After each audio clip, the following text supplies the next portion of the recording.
what are some of the areas, because we know TXDOT crews, they are monitoring the roads and they are treating the roads. What are some of the areas that they're focusing on?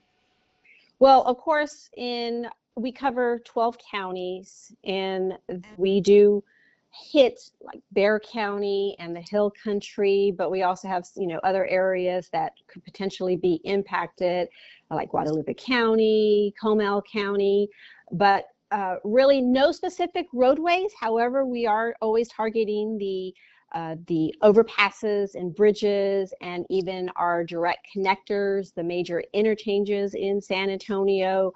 So really, you just never know where the weather is going to be hit the most. So we try to target the areas that could potentially, where ice could potentially accumulate, which are obviously those, major interchanges that we have in Bear County. Okay, and are there any areas where you are anticipating or planning to close down ahead of the ice, or are you going to? We don't close down anything. No, you're not going to be like shutting down anything. Okay. That's our intentions are to always keep the roadways open for the traveling public. If there is an area that could potentially, that is where there is an issue, that is discussed with the cities, counties, law enforcement to make those determinations if a roadway needs to be closed. But that's not something that TXDOT does. We try to keep the roadways open to the traveling public. Perfect. Okay, thank you. Any safe driving tips for us? Absolutely. We want to make sure that the traveling public knows that safety needs to be their top priority, especially with traveling in these winter weather conditions. Have a plan in place. Make sure that your vehicle is safe to travel in.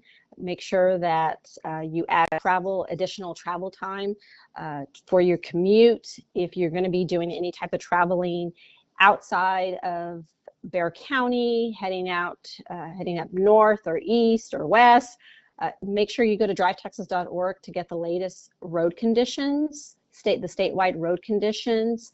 Also, if another safety tip that's not pertaining to driving, but if you have a business or live off of a major roadway, make sure your sprinklers are not turned on for the next few days because the water that goes into the pavement can freeze. So make sure if you do have a sprinkler system to have that turned off. All right, thank you. Yeah, that's some great advice. Those were my questions. So is there anything else you wanted to add before I let you go? This operation of ours it started Saturday with some crews heading in some areas, especially to the Hill Country along I-10. We activated our more crews out on Sunday. This is going to be a continued operation until temperatures are above freezing and the chances of precipitation has diminished. So we want to make sure that, your folks that are driving on the roadways, you're going to see crews out. Keep your distance away from those crews as they are trying to, this is a mobile operation, and we want to make sure that everyone is, aware that we will have crews throughout the duration of this winter event.